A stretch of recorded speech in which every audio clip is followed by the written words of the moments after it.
Olá, nesse vídeo eu pretendo apresentar para vocês o conceito de custo de produção, tal como tratado em teoria econômica. A minha abordagem vai ser simplificada, porque o tema pode adquirir uma complexidade que não seria adequada para o tipo de curso que nós estamos fazendo, e também vai ser bastante estilizada. Isso decorre do fato que nós vamos fazer uma abordagem bastante teórica, uma abordagem que é útil para o desenvolvimento da teoria econômica, né? Então, o que eu vou falar de custos, a nossa abordagem de custos aqui vai diferir em grande medida da abordagem de custos que é feita, por exemplo, né, pela contabilidade de custos, tá?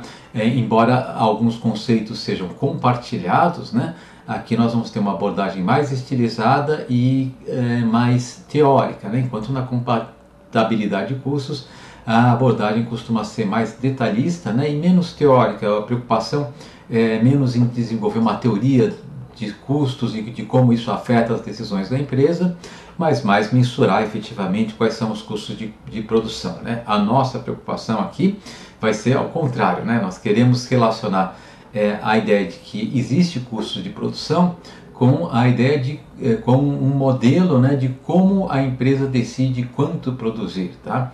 Então essa nossa apresentação vai ser útil para a gente desenvolver um modelo, né, da decisão de produção da empresa, que fundamentará, né, a função de oferta, da qual a gente já falou um pouco, mas que vale a pena a gente fundamentar um pouco mais, né, do que a nossa apresentação inicial. Bom, então a primeira distinção que eu gostaria de fazer aqui, tá, é uma distinção que eu estou chamando entre custos econômicos e custos contábeis, tá? Mas que se entenda aqui, tá? São custos contábeis tradicionais, né? A contabilidade de custos pode ser mais sofisticada, né, do que o que eu estou expressando aqui como custos contábeis, né? Pode ter conceitos de custos mais sofisticados do que os conceitos de custos que eu estou expressando aqui como custos contábeis, tá? Então, feita essa ressalva, tá? O que eu vou chamar de os custos contábeis, como eu vou chamar aqui, né, são os custos medidos em termos de valores pagos por uma firma na aquisição de seus insumos de produção, tá?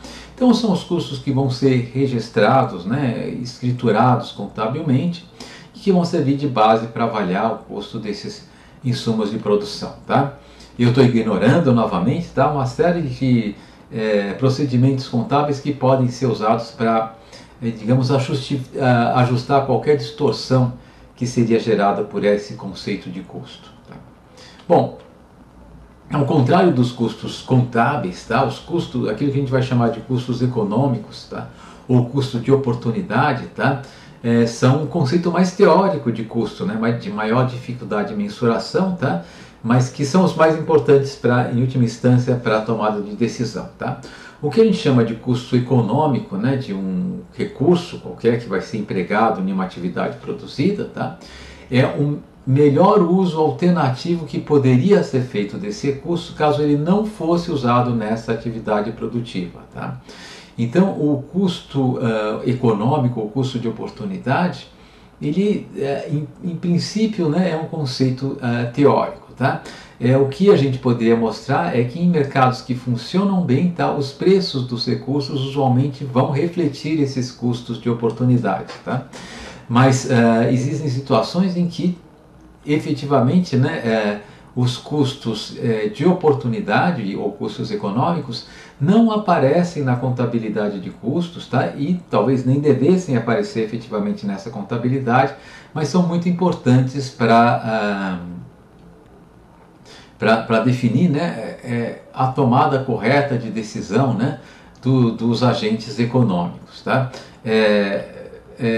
Para deixar um pouco mais claro, né, a diferença entre o que a gente chama de custo de oportunidade, o custo econômico, e o custo chamado custo contábil, é aquilo que a gente chama de custo implícito, né?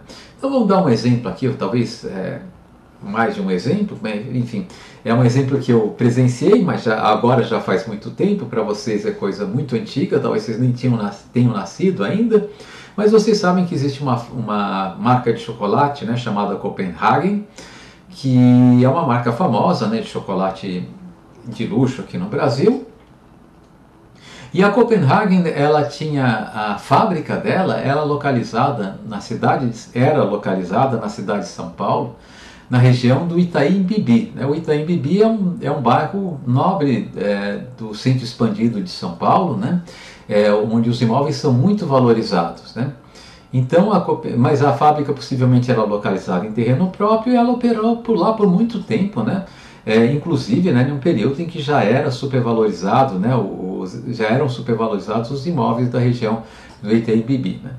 Então, e possivelmente quando, né, chegava o final do ano, né, e a empresa fechava suas contas, verificava que teve lucro contábil, né, porque as receitas da empresa cobriram todos os seus custos, né?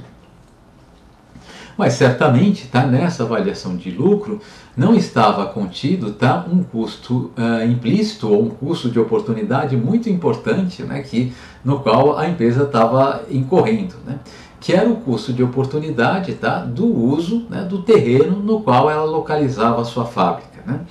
O que acontecia, né, aquele terreno tinha um valor de mercado muito alto, né, e se a fábrica não tivesse instalada naquele terreno, esse terreno poderia ser alugado a um aluguel bastante elevado, né, ou eventualmente vendido, né, e o recurso obtido da venda desse terreno, né, aplicado em qualquer investimento normal, geraria um lucro grande porque seria um recurso muito grande, seria um volume muito grande, né? Então, esse seria o custo de oportunidade da Copenhagen, usar aquele terreno para manter sua fábrica de chocolates naquele terreno, ao invés de dar uma outra destinação para aquele terreno. Esse custo de oportunidade não era contabilizado, né? As normas contábeis não tem como colocar isso nas normas contábeis, tá? E no final das contas, tá? Ele estava e ao não ser contabilizado, isso poderia deixar de revelar, tá, que a Copenhagen possivelmente, né, faria um grande negócio mudando a localização da sua fábrica, né, para uma área, podia ser na própria cidade de São Paulo, outro município, mas uma área na qual os imóveis não fossem tão valorizados, né, portanto não houvesse um custo de oportunidade tão grande de manter o terreno da fábrica, tá certo? E fazendo, né, o uso do terreno que ela tinha lá no Itaim Bibi, um uso que seria possivelmente mais lucrativo, né? Por exemplo, fazendo um empreendimento imobiliário, né, ou montando um shopping center, né, ou alugando o terreno ou vendendo o terreno. Então, a gente pode dizer que a Copenhagen tinha um custo implícito, né, bastante elevado associado àquele terreno, tá? Que não era contabilizado como custo contábil, né? Então, ela certamente estava... qual que é o problema disso, né? Não considerar que aquele terreno tinha um custo de oportunidade alta podia fazer com que, né, a gestão da Copenhagen não tomasse as melhores decisões, né? A melhor decisão, aparentemente, foi essa, porque com o decorrer do tempo a empresa acabou mudando de localidade, saiu do Itaim Bibi. Se eu não estou enganado, onde era a fábrica da empresa agora é tipo um kinoplex é uma área de comercial, né, que é muito bonita, muito bem arrumada, deve ser muito lucrativo, né, para o dono do terreno. Não sei se a Copenhagen aluga o terreno ou vendeu o terreno para um empreendedor, mas deve ter feito um bom ganho com isso, tá certo? E ela continua fabricando seus chocolates, vendendo bem os chocolates, fabricando chocolate numa região em que o custo do terreno é muito mais baixo, né? Então, a importância de olhar o custo de oportunidade é que, olhando o custo de oportunidade, a gente pode se perguntar se a gente está fazendo o melhor uso possível do recurso que está sendo utilizado, tá? De uma maneira geral, tá? Existe um custo de oportunidade que não é contabilizado, enfim, e nem deve ser contabilizado para fins contábeis, especialmente fins fiscais, né? Que é o custo de oportunidade do capital da empresa, né? Ou seja, o custo de oportunidade dos recursos que foram investidos para constituir a empresa, tá? Que são aqueles recursos que foram, né, aportados na empresa, tá? pelos seus proprietários, pelos seus acionistas, né? Quando eu estou pensando nos recursos que foram financiados por capital de terceiros, bancos e assim por diante, né, o custo de oportunidade vai ser contabilizado na forma dos juros que são devidos, né, aos terceiros que emprestaram de recursos para a empresa. Mas quando eu estou pensando que a empresa usou recursos dos seus próprios acionistas, né, esse custo de oportunidade não aparece. Mas o fato é que quando os acionistas aportam recursos em uma empresa, para que a empresa faça investimentos, compre máquinas, instalações e assim por diante, para poder produzir mais, né, essa empresa ela vai... esses acionistas, né, que aportaram esse recurso, eles teriam usos alternativos para esses recursos, né? Eles poderiam, por exemplo, emprestar esses recursos, né, para o governo federal, né, comprando títulos da dívida pública e receber uma renda segura, né, em troca desses títulos.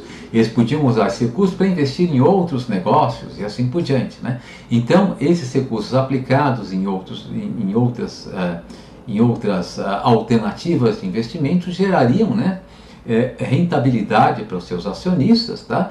E o custo de oportunidade dos recursos aportados pelos seus acionistas na empresa é, de fato, a melhor rentabilidade, né, que seria gerada nos usos alternativos desses recursos, tá? Certamente, tá, do ponto de vista da tomada de decisão, esse custo de oportunidade deve ser considerado, né? Porque, afinal de contas, né, a empresa, tá, é uma organização, né, cuja finalidade é gerar rendimentos para os seus proprietários, rendimentos para os seus acionistas, né? Os acionistas a princípio é isso que os acionistas, que são donos da empresa, esperam dessa empresa, tá? Então, a pergunta que se deve fazer é se o rendimento que a empresa está gerando, né, para as pessoas que aportaram recursos nessa empresa, ele é suficiente, né, suficientemente alto para fazer com que as pessoas realmente achem que vale a pena aportar esses recursos na empresa, né? Esse custo de oportunidade é chamado custo do capital da empresa, né? E, como eu falei para vocês, ele não é contabilizado como custo, tá? E do ponto de vista fiscal e para outras finalidades contábeis, nem deveria ser contabilizado. Mas na hora de tomar decisão, né, por exemplo, eu sou o CEO de uma empresa e quero saber se deve ser feito ou não um novo investimento que vai ser financiado com recursos dos meus acionistas, né? Eu devo me perguntar se esse novo investimento vai trazer um retorno para esses recursos dos acionistas que vai ser ao menos tão bom quanto a melhor oportunidade que esses acionistas teriam de investimento em outro tipo de atividade, né? Isso deve ser considerado como custo econômico, tá? Mas não aparece como custo contábil, né? Então, essa diferença, né, entre custo contábil e custo econômico é uma diferença que é conceitualmente relevante, digamos assim, né?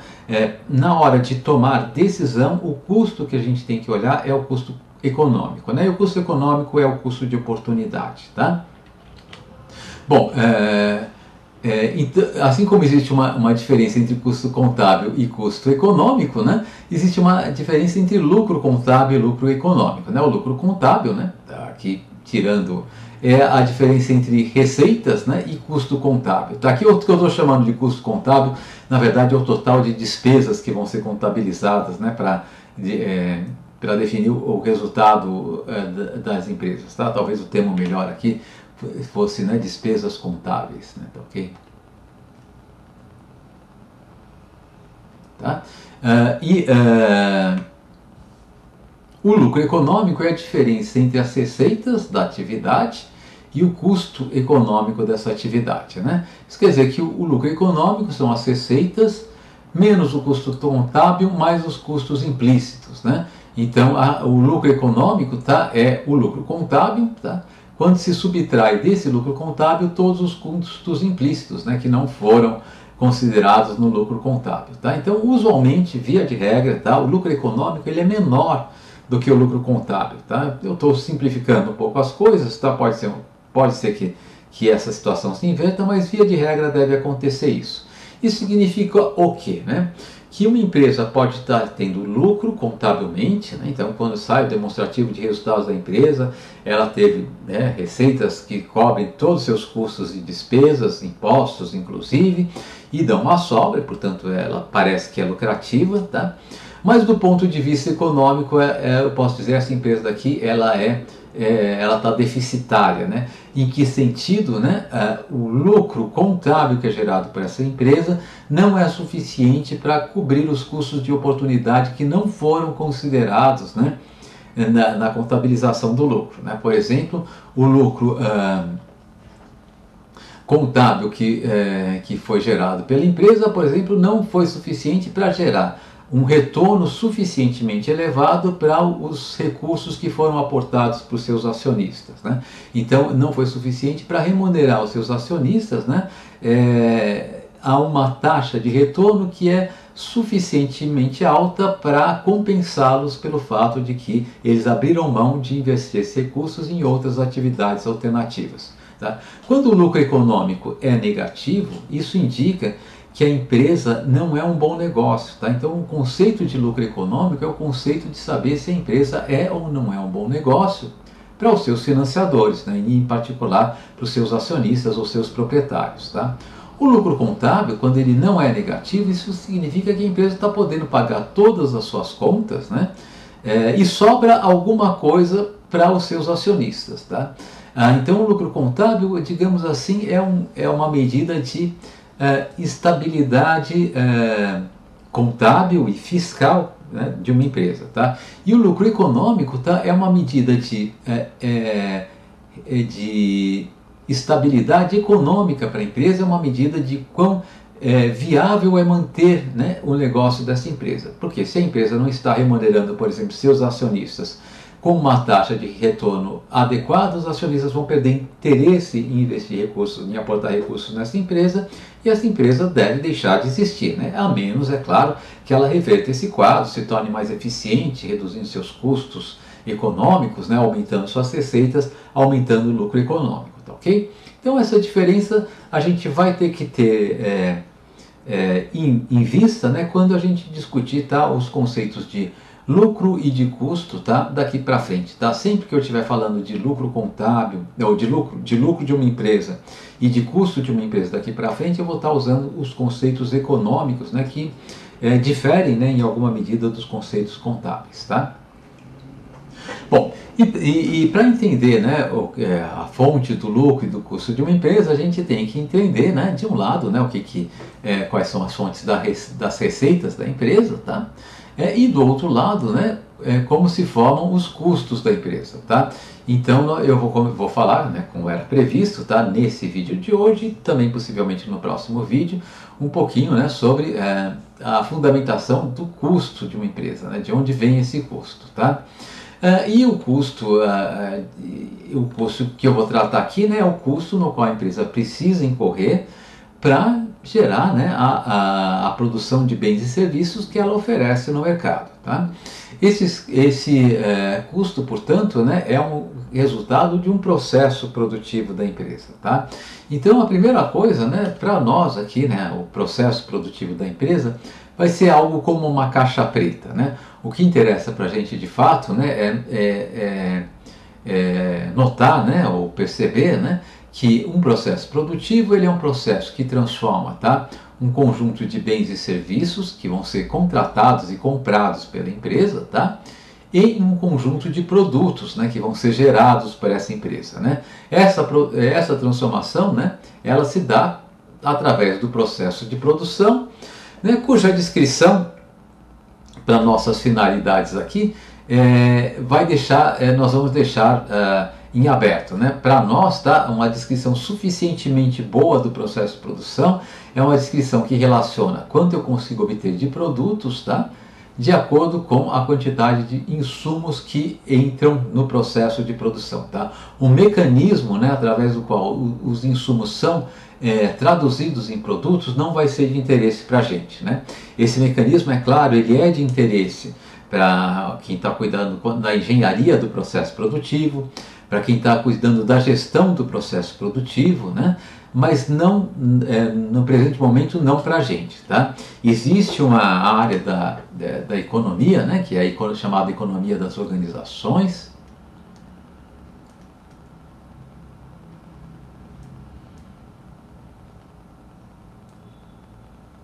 que efetivamente lida, né, com um aspecto do que acontece dentro do processo produtivo, né, no que diz respeito às relações, né, entre as pessoas que participam desse processo produtivo. Tá? É uma área muito interessante, com muitas aplicações, né, em administração de empresa, e portanto não é verdade que a economia, enquanto disciplina, não interessa, né, não se interessa em absoluto pela descrição do processo produtivo, tá? Mas para a nossa abordagem aqui, tá? Nós não vamos estar interessados em absoluto, né? Então, na abordagem que nós vamos fazer nesse vídeo e no próximo vídeo, nós não vamos estar interessados em absoluto na descrição do processo produtivo, mas sim, tá? Nós vamos pressupor, né, que de alguma maneira, tá? Alguém vai nos dizer, né, qual que é a relação entre quanto eu vou empregar de insumos no processo produtivo e quanto eu vou obter de produtos em decorrência desse emprego desses insumos. Tá? Então, para o nosso processo produtivo vai ser bem descrito como uma relação quantitativa entre insumos e produtos, e o total de produção que vai ser obtido. Tá? Mais especificamente, tá, eu vou assumir que essa relação ela vai ser descrita por uma chamada função de produção. Tá? E para deixar essa chamada função de produção mais simples possível, eu vou assumir, tá, aqui uma hipótese simplificadora para apresentar as ideias, né, que eu quero apresentar para vocês. Eu vou assumir que essa função de produção vai descrever o processo produtivo de uma empresa que tem um único produto. Tá? Então, o resultado, né, do processo produtivo dessa empresa vai ser, tá, gerar um único produto, tá, e não uma diversidade de produtos, como acontece com a maioria das empresas. Tá?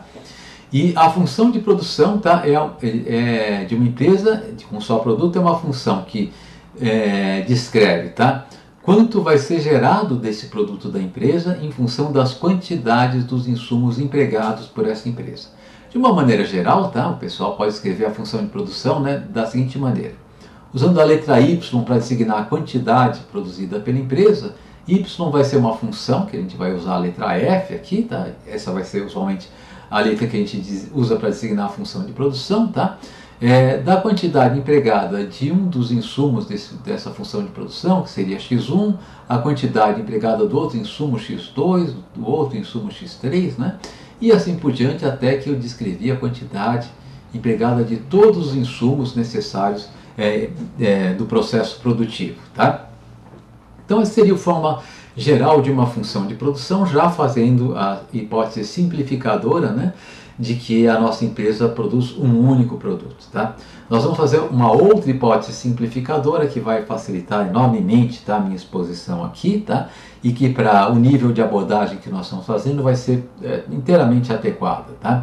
E a outra hipótese simplificadora, tá, nós vamos supor, tá, que a empresa produz com apenas dois insumos do processo produtivo, tá, quais sejam, tá, serviços do trabalho, tá, que eu vou indicar, né, o total de serviços prestados pelos trabalhadores com a letra L, tá, e a quantidade de serviços prestados pelos trabalhadores pode ser homens-hora, né, então quantas horas de trabalho foram prestadas, foram servidas, né, no processo produtivo, tá, e os chamados serviços de capital, né, os serviços de capital aqui seriam os serviços, tá, prestados, né, por todos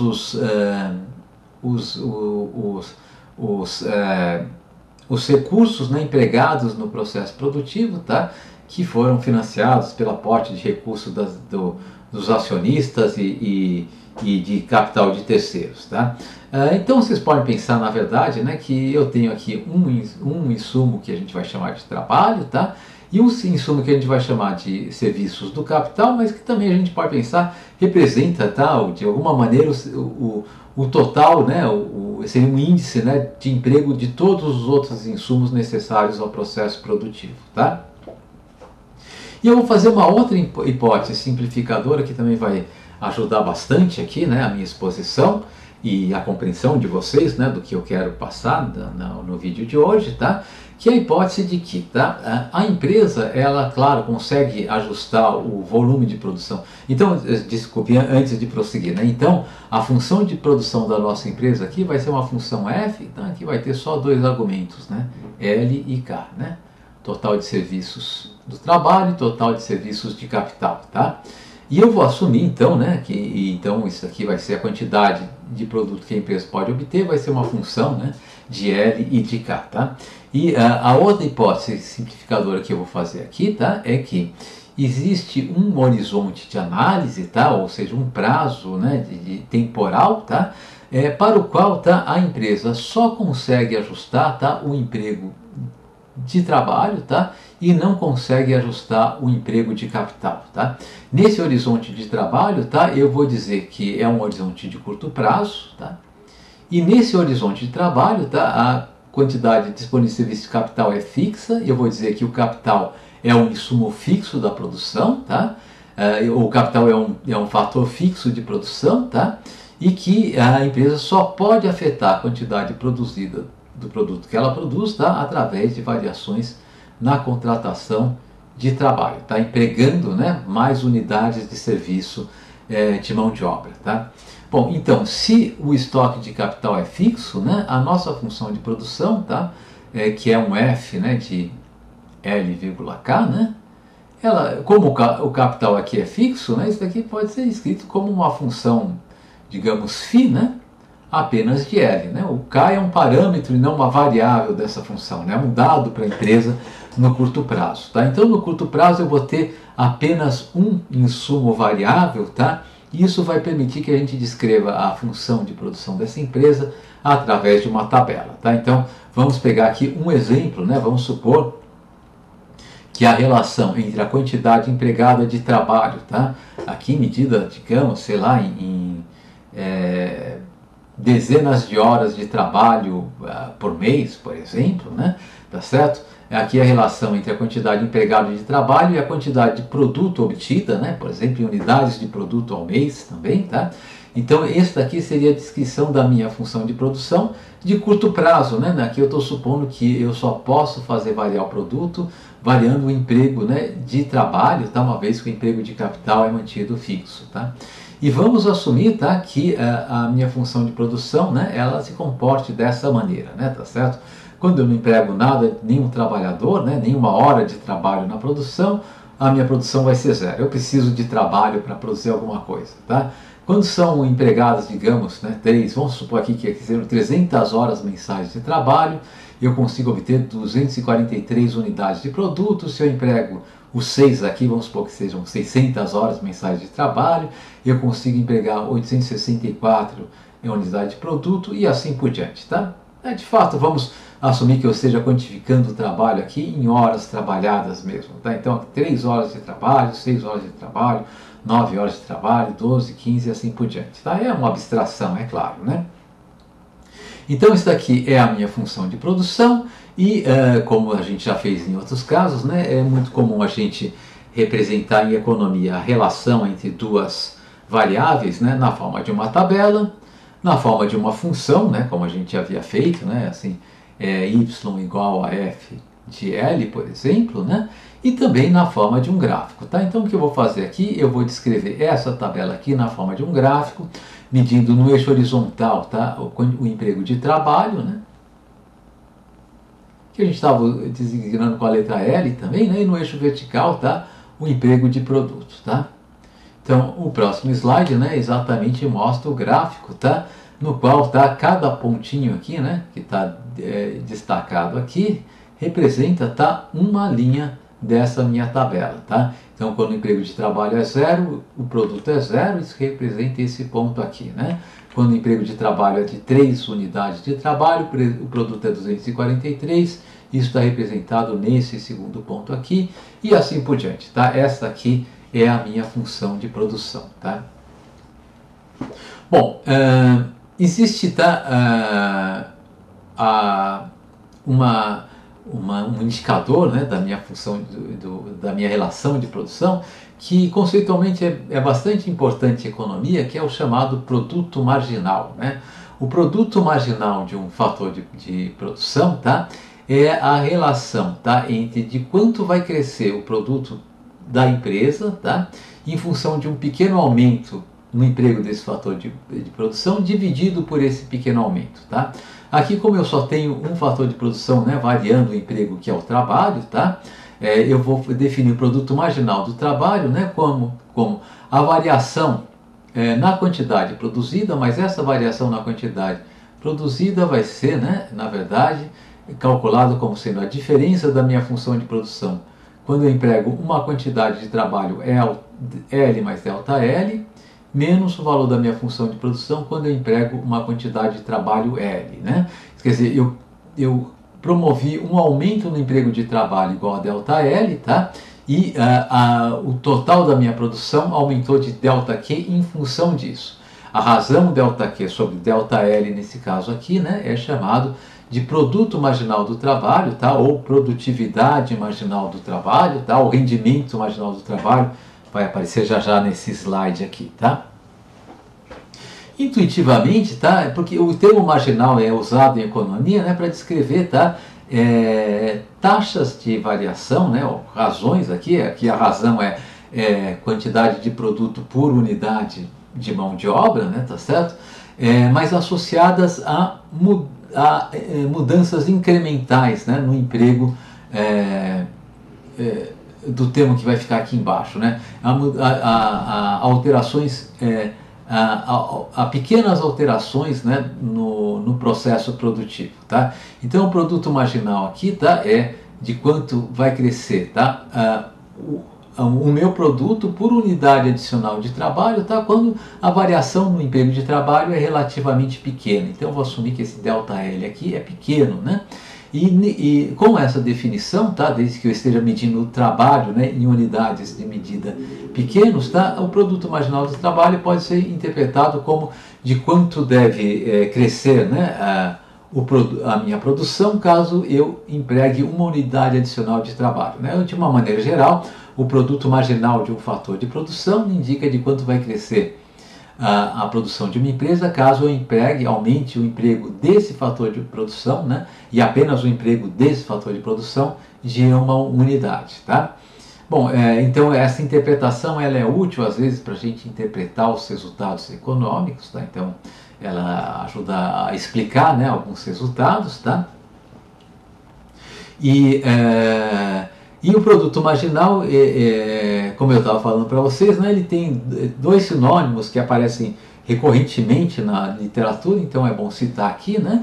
Esses sinônimos são produtividade marginal e rendimento marginal, tá? Produto marginal, produtividade marginal de um fator de produção, o rendimento marginal de um fator de produção, essas três expressões querem dizer exatamente a mesma coisa, não tem diferença, tá? A gente usa como sinônimo e eu vou usar como sinônimo daqui para frente, então é bom que vocês fiquem atentos, né, quanto a isso, tá? Então vamos dar um exemplo aqui, né?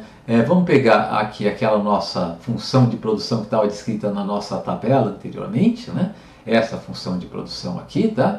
E vamos ver o que acontece, né, a cada mudança, né, no emprego de mão de obra, tá? Quando a mão de obra sobe de 0 para 3, de 3 para 6, de 6 para 9 e assim por diante, né? Bom, aqui a gente está vendo o que está acontecendo com a produção, né, da nossa empresa, né? Quando a mão de obra sobe de 0 para 3, a quantidade produzida sobe de 0 para 243. Quando o emprego de mão de obra sobe de 3 para 6 unidades, a quantidade produzida sobe de 243 para 864 e assim por diante, tá? Então o que eu vou fazer para cada um desses saltos aqui, né, no emprego de mão de obra, eu vou calcular a variação na quantidade empregada de mão de obra. Por exemplo, quando o emprego de mão de obra sobe de 0 para 3, a variação na quantidade empregada de mão de obra é de 3 unidades de mão de obra, evidentemente, né? E a variação no produto é a variação de 0 para 243, que é 243. Então, associada a essa mudança no emprego de mão de obra de 0 para 3 unidades de mão de obra, tá? A produtividade marginal, né, associada a essa mudança, vai ser 243 dividido por 3, que vai dar 81, né? 81 unidades de produto por unidade de trabalho, tá? Agora vamos acrescentar, né, ainda mais 3 unidades de trabalho. Então o emprego de mão de obra vai subir de 3 para 6 unidades, tá? Isso quer dizer que eu vou aumentar o emprego de mão de obra em 3 unidades, né, quando eu faço essa mudança, né, dessa linha para essa linha aqui embaixo, né? O meu emprego de mão de obra aumentou de 3 unidades. E a minha quantidade produzida, né, aumentou, tá? De 864 menos 243, 621 unidades. A minha produtividade marginal, né, o produto marginal do trabalho, né, associado, tá, a essa variação no emprego de trabalho de 3 para 6 unidades, vai ser 621 dividido por 3, que é igual a 207, né?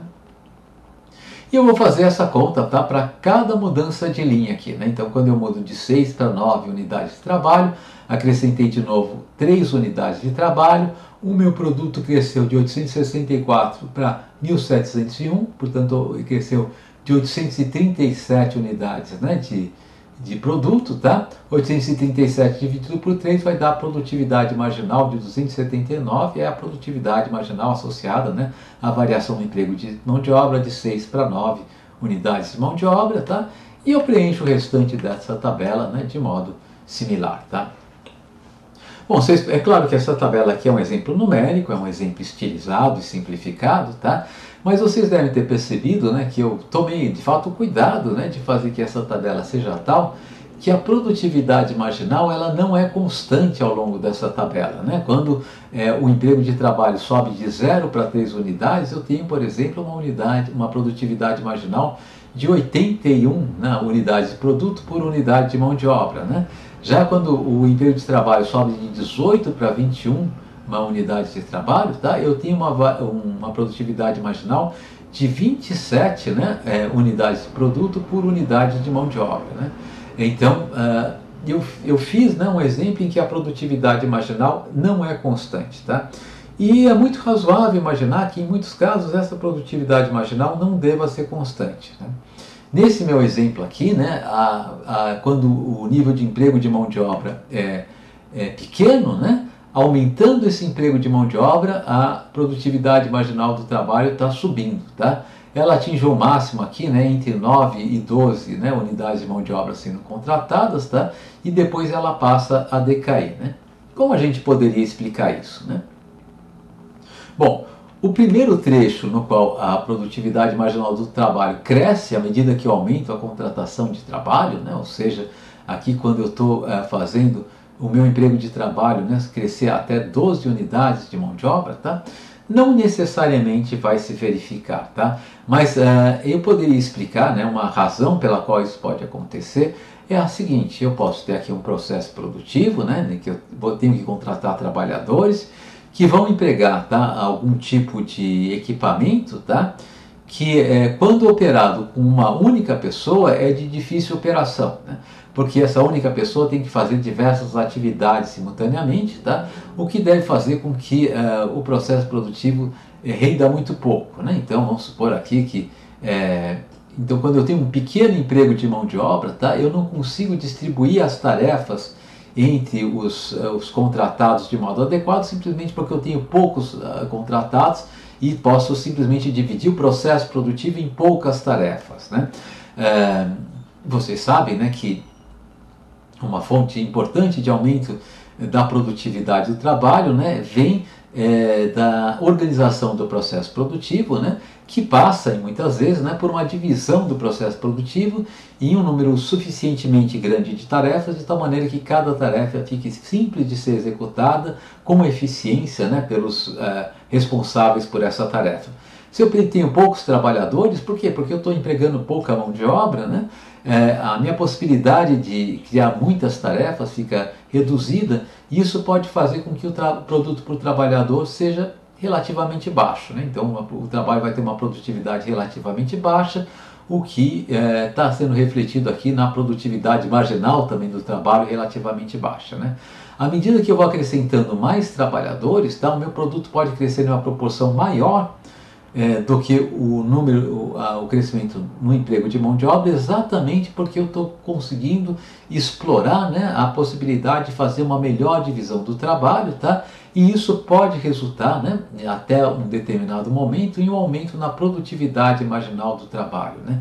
Cada trabalhador novo contratado, tá, ele ele acrescenta ao produto total, tá, mais do que em média os trabalhadores contratados haviam acrescentado até então, tá?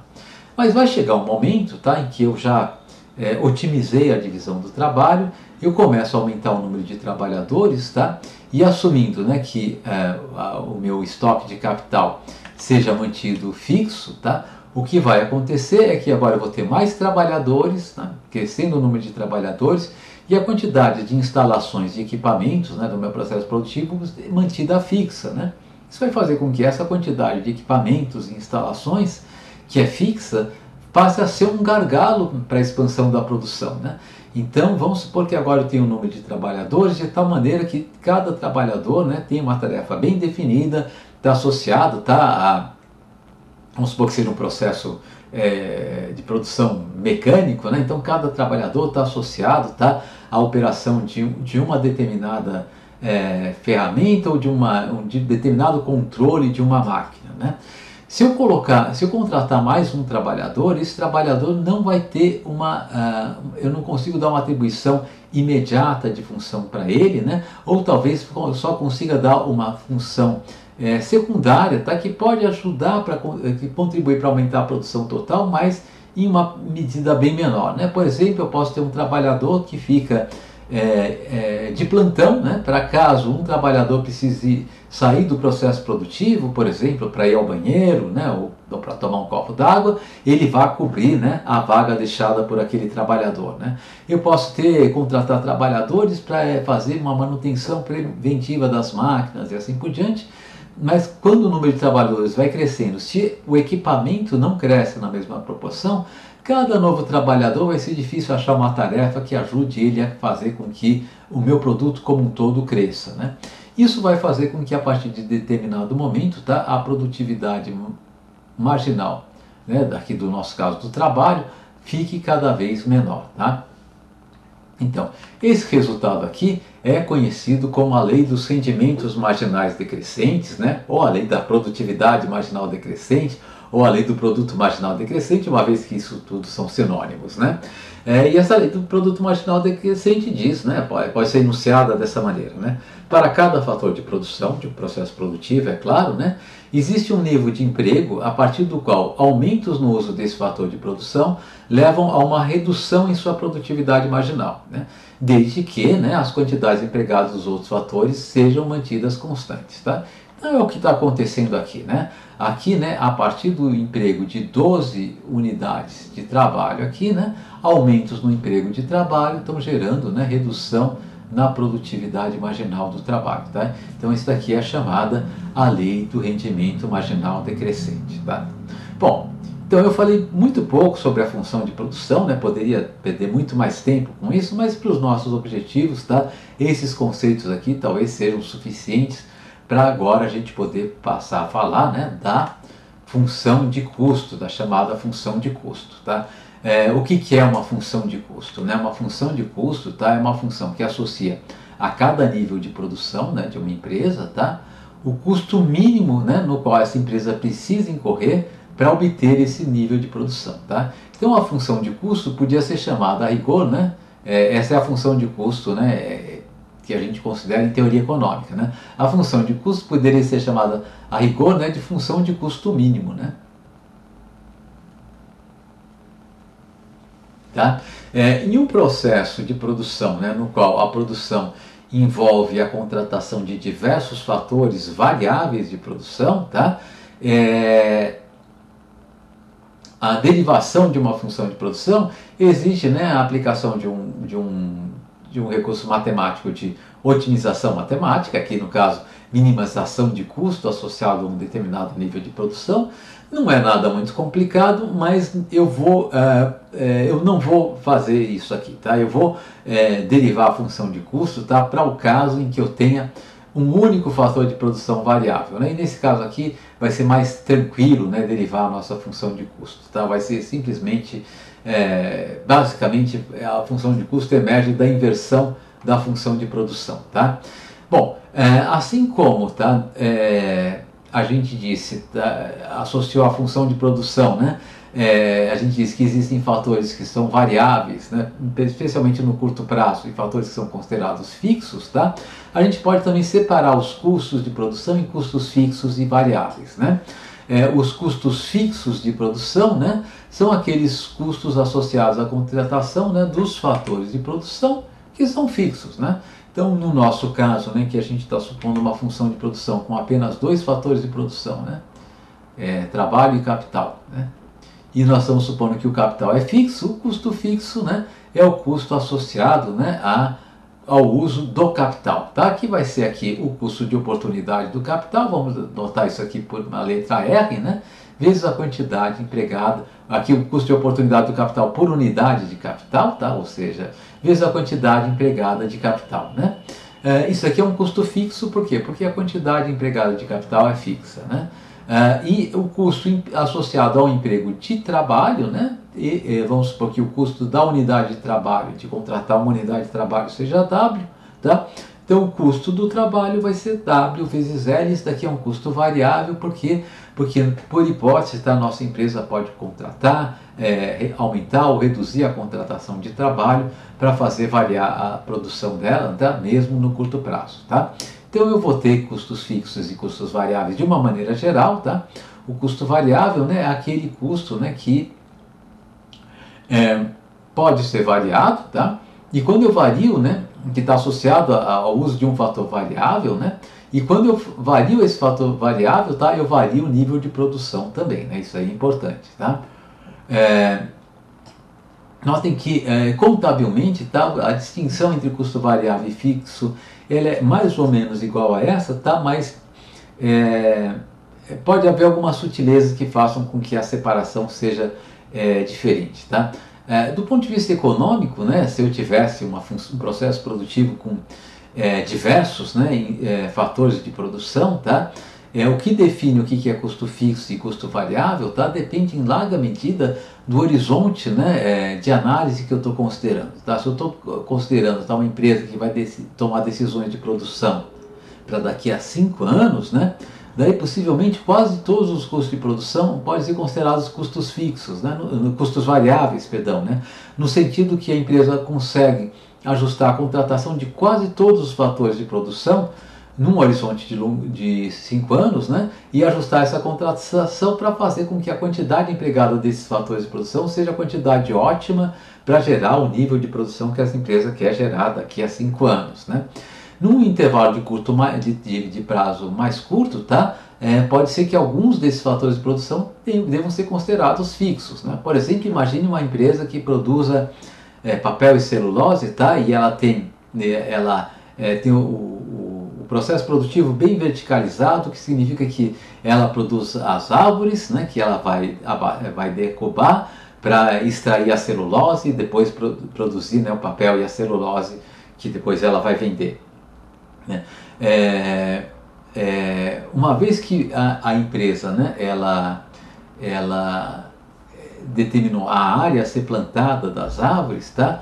Vamos supor que ela está começando a produzir agora, então ela destinou tantos hectares para plantar as árvores. Né?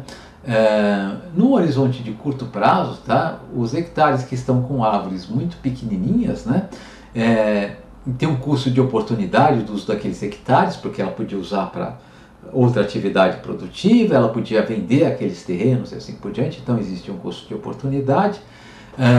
Mas esse custo de oportunidade, né, pode ser considerado um custo fixo em relação ao volume de produção. Né? Por quê? Porque ela precisa esperar que aquelas árvores cresçam o suficiente, né, para assumir o tamanho de abate, daí elas vão ser derrubadas e aí sim elas podem ser usadas no processo produtivo. Então eu posso considerar, né, o custo associado, né, ao plantio das árvores ainda imaturas, né, como um custo fixo para essa empresa. Ela não consegue variar sequer a contratação, né, daquele terreno, né, no curto prazo, tá? Se eu der um horizonte de prazo mais longo, sim. Se ela tiver um horizonte de planejamento de 10, 20 anos, ela fala, bom, aquele terreno que está com árvores lá, eu vou deixar as árvores crescerem, eu vou abater aquelas árvores, depois eu não quero mais manter aquele terreno, eu vendo aquele terreno, né? Então, se o horizonte de prazo for mais elástico, ela tem mais flexibilidade, né, para ajustar isso. Vocês podem pensar também, né, uma empresa que vai ter um processo produtivo em uma fábrica, né? O tamanho da fábrica pode estar ou muito grande para quanto ela produz, ou muito pequeno para quanto ela produz, tá? Em qualquer um desses casos, né, num horizonte curto de análise, o tamanho da fábrica é dado e ela vai ter que ajustar, tomar suas decisões, né, considerando que ela vai ter que produzir naquela fábrica, tá?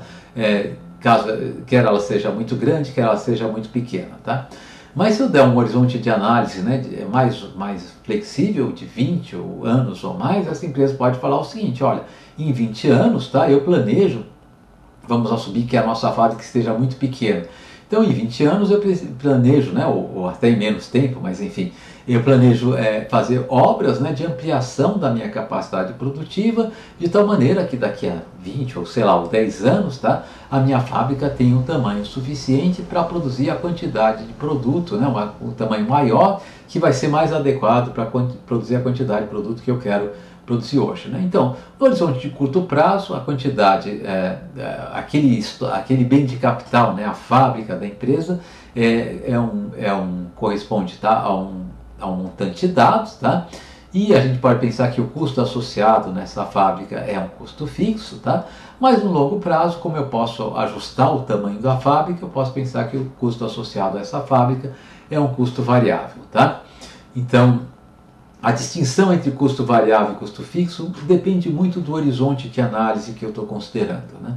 Bom, aqui, tá, eu vou assumir, né, para facilitar até a minha exposição, né, então a gente já assumiu que a função de produção da nossa empresa vai usar apenas dois insumos de produção, né, o trabalho e o capital, tá?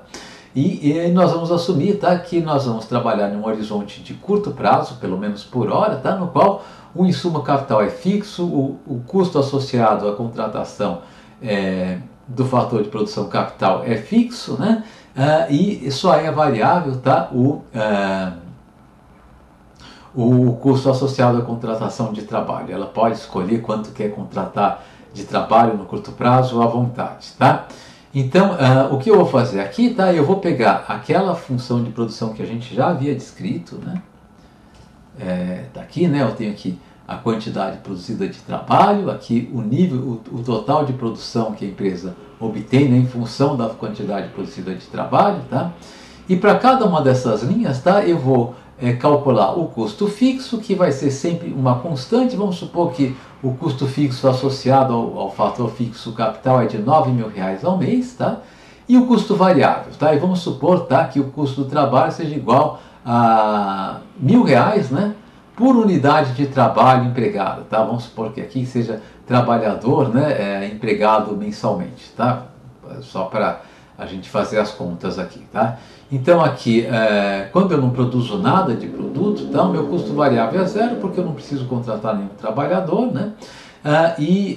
Mas o meu custo fixo vai ser de R$9.000, simplesmente porque é o volume empregado de capital, eu não consigo mexer no curto prazo. De tal maneira que meu custo total vai ser R$9.000, né? Quando eu produzo 243 unidades de produto, tá? Eu contrato 3 trabalhadores, eu preciso de 3 trabalhadores para produzir essas 243 unidades de produto. O meu custo variável é o custo da contratação desses 3 trabalhadores, 3 vezes 1.000, R$3.000, né? E o meu custo fixo continua e vai continuar sempre R$9.000, vocês podem ver essa coluna aqui é constante R$9.000, meu custo total vai ser igual a R$12.000, né? E assim vai, né? Quando eu contrato 3 trabalhadores para produzir 864 unidades de produto, né? O meu custo variável vai ser R$6.000, meu custo fixo R$9.000 e o meu custo total R$15.000. E assim eu preencho o restante dessa tabela aqui, tá? Bom, se eu estiver olhando, né, a relação entre quantidade trabalhada e quantidade obtida de produto, né, eu tenho uma relação que é descrita pela função de produção, né? Agora, se eu pegar a relação entre quantidade obtida de produto, tá, e o custo total, eu tenho a chamada função de custo, tá? Então a função de custo, tá, essa tabela aqui descreve, né, de certa maneira a minha função de custo, tá? Porque ela está relacionando diversos níveis de obtenção de produto com o custo total, tá? E de fato, quando eu pego a quantidade obtida de produto e relaciono essa quantidade obtida de produto com o custo variável, eu tenho, tá, uma parte da função de custo que eu chamo de função de custo variável, tá? E se eu relaciono, né, a quantidade obtida do produto com o custo fixo, eu tenho uma função, né, que é a função de custo fixo, que de fato é uma função constante, né? O custo fixo é constante em relação ao nível de produção. Então, o que eu vou fazer no próximo slide, né, já vou mostrar ele, tá, é pegar os pontos dessa tabela aqui, tá, marcando, tá, no eixo horizontal, tá, a quantidade de produto, tá, o volume de produção, né, e no eixo vertical, tá, o custo de produção, tá. Aqui eu vou usar vou representar, tá, o custo total de produção, tá.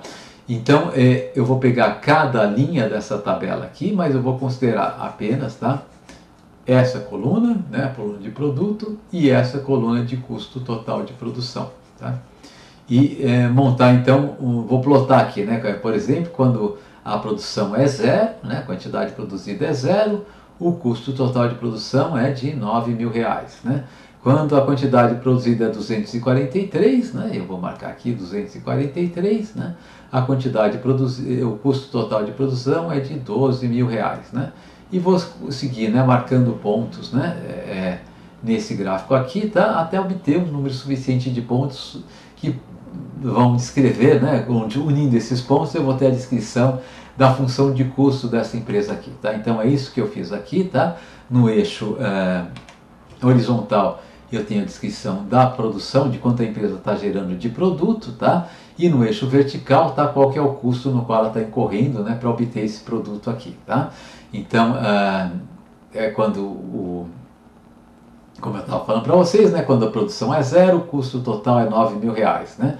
Quando a produção é igual a 243 unidades de produto, mais ou menos por aqui, nesse ponto aqui, né, o custo total de produção era de R$12.000, né? Quando a produção é 864 unidades de produto, né, o custo de produção é igual a R$15.000, seria esse ponto aqui, né, e assim por diante. Cada um desses pontinhos que estão destacados aqui, né, constituem pontos dessa tabela aqui, né, e essa curva aqui seria os pontos que eu obteria, né, preenchendo os pontos constantes. Essa é a chamada função de custo, né.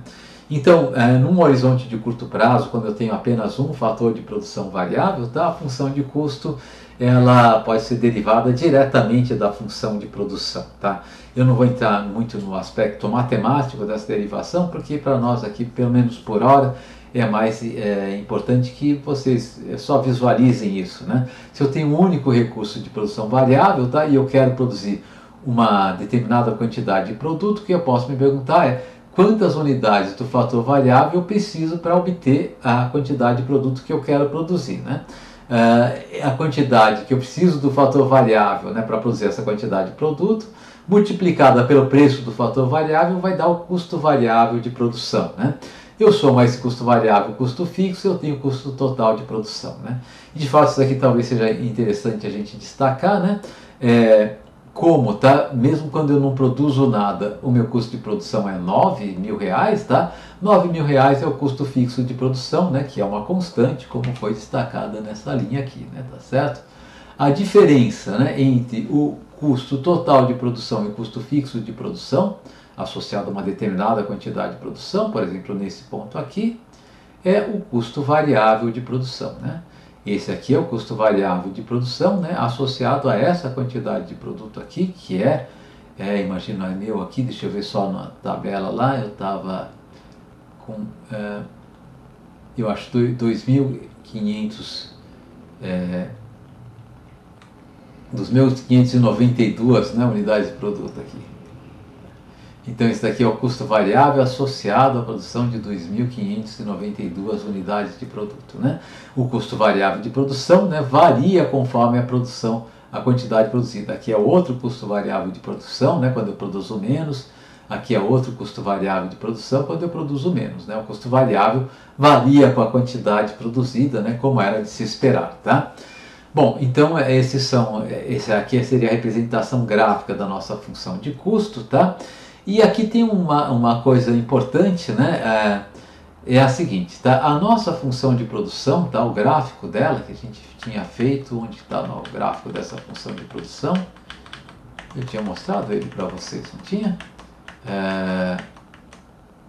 Não, né? Mas o gráfico dessa função de produção, se vocês fizerem o gráfico dessa função de produção, né? Colocando aqui no eixo horizontal a quantidade empregada de trabalho, tá?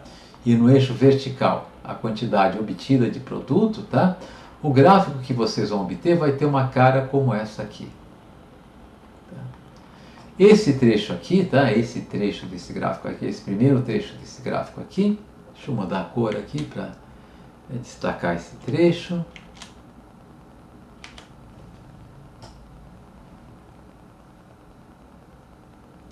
Então, esse trecho aqui da minha função de produção que eu estou pintando em verde, né? No qual a minha função de produção é convexa, né? Ou se vocês quiserem côncava acima, né? É um trecho no qual a produtividade marginal é crescente. E o trecho em vermelho, no qual a nossa função de produção passa a ser côncava, tá? É um trecho no qual a produtividade marginal é decrescente.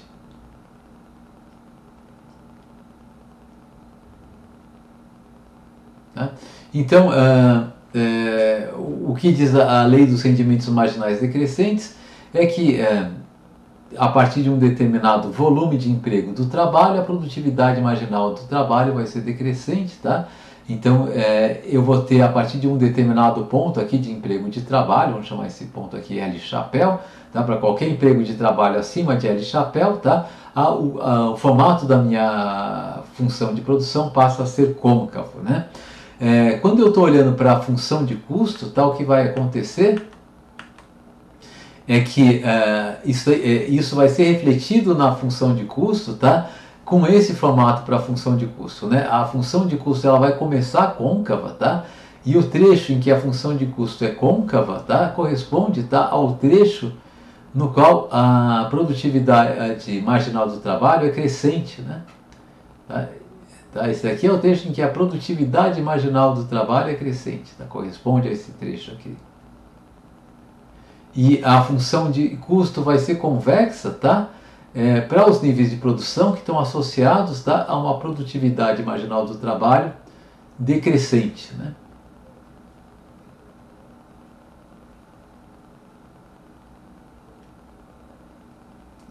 O que faz sentido, né? O que significa a função de produção ser côncava, né? A função de custo ser côncava significa que à medida que eu aumento minha produção, tá?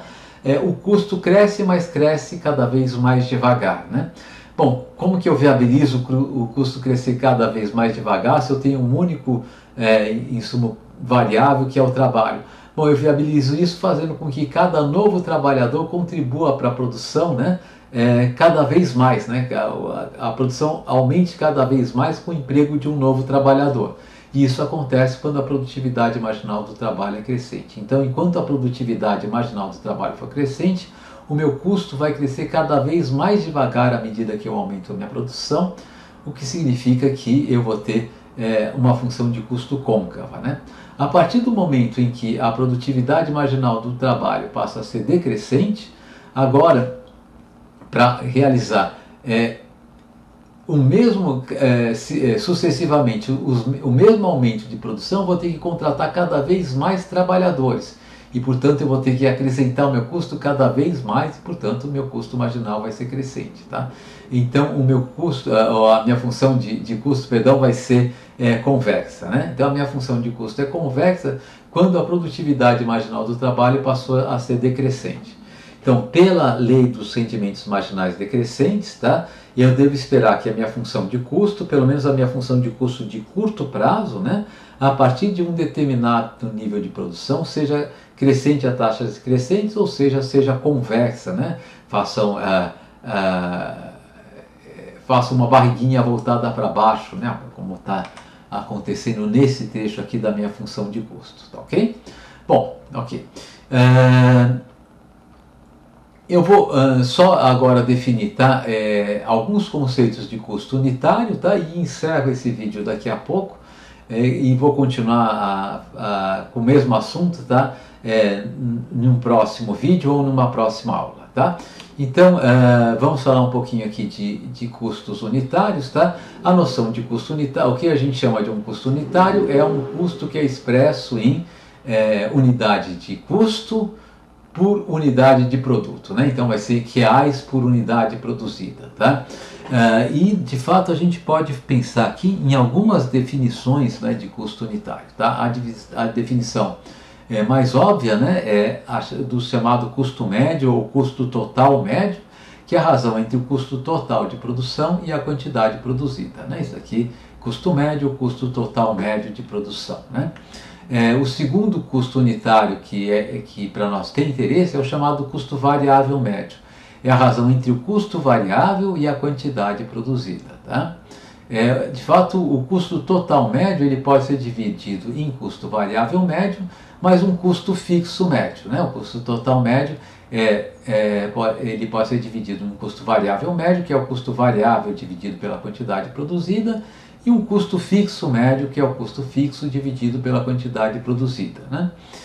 E por último, tá, tem um custo que para nós vai ser importante, tá, que é o chamado custo marginal, tá? O custo marginal, tá, ele é a razão entre a variação no custo total em decorrência de uma variação na quantidade produzida e essa variação na quantidade produzida, né? Então, vamos imaginar, tá, que o meu custo total possa ser descrito, tá, como uma função da quantidade produzida, tá?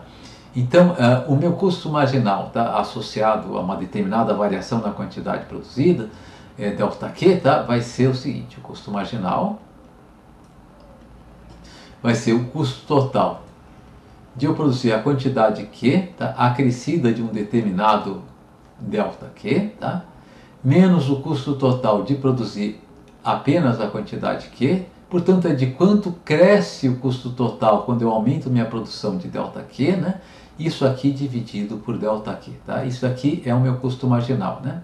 Agora, observem que o meu custo marginal, né, ele tá? O meu custo total de produzir uma quantidade Q de produto, né, é o meu custo variável associado a essa produção, mais o custo fixo, que ele é fixo por natureza, né, mais o custo fixo, tá? Então, o meu custo marginal pode ser reescrito como sendo o seguinte, né? O meu custo variável de produzir Q mais ΔQ,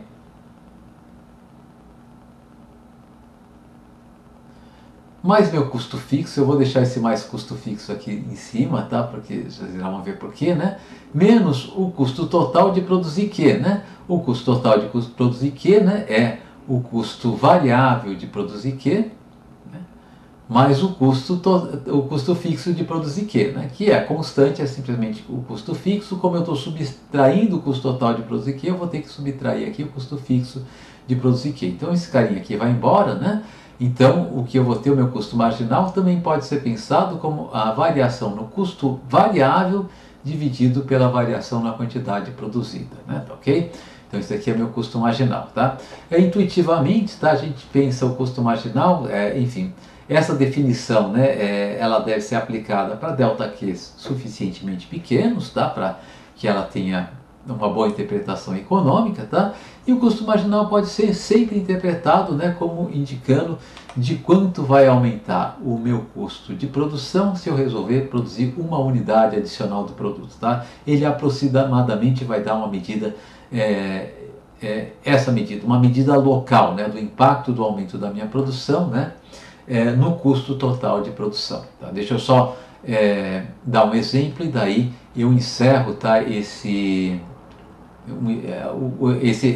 essa interpretação que eu dei para o custo marginal, essa que está aqui, tá? E deixa eu só dar um exemplo numérico e depois disso eu encerro, tá, a minha exposição. Tá? Então aqui eu tenho uma tabela, né, um pouco maior aqui, né, na qual eu estou fazendo variar a quantidade produzida de uma determinada empresa, tá, de 0 até 120 unidades de produto, e essa quantidade produzida está sendo variada de 10 em 10 unidades. Tá? Então eu tenho em cada mudança de linha aqui, né, eu vou ter um delta Q igual a 10, né, sempre, né?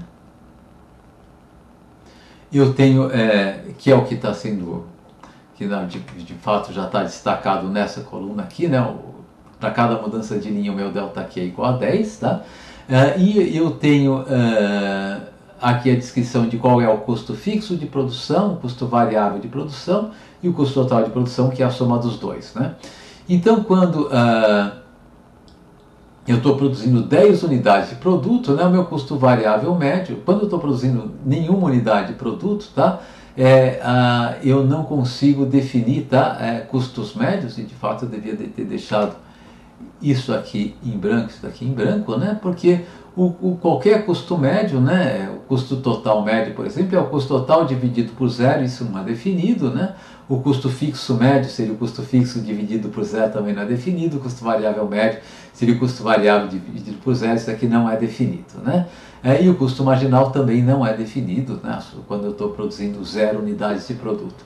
Quando eu estou produzindo 10 unidades de produto, né, o meu custo variável é 86, significa que meu custo variável médio é 86 dividido por 10, que é 8,6, que está indicado aqui, né? O meu custo fixo é 200 unidades de R$200, tá? É o que indica que meu custo fixo médio é 200 dividido por 10, que vai ser igual a 20, né? E o meu custo total é de R$286 por unidade, R$286, né? O que indica que o meu custo total médio, ou meu custo médio, simplesmente vai ser 286 dividido por 10, que vai ser R$28,6 por unidade de produto, né? Bom, quando eu saltei de 0 para 10 unidades produtivas, tá, o meu custo total variou de R$86, né, subiu de 200 para R$286, tá, que foi exatamente a variação no meu custo variável, né? A variação no custo total e a variação no custo variável são sempre as mesmas, né? E eu tive um aumento de quantidade produzida de R$10. Isso indica que o meu custo marginal, né, associado, né, à mudança de 0 para 10 unidades produzidas, vai ser 86 unidades de produto que foram acrescentadas, vai ser R$86 que corresponde a quanto foi acrescentado ao meu custo quando eu aumentei a produção de 0 para 10 unidades, né? A variação na quantidade produzida foi de 10 unidades, o meu custo marginal associado a essa mudança de 0 para 10 unidades produzidas vai ser igual a R$8,6 por unidade produzida, né? Quando eu salto de 10 para 20 unidades produzidas, tá? Eu vou ter uma variação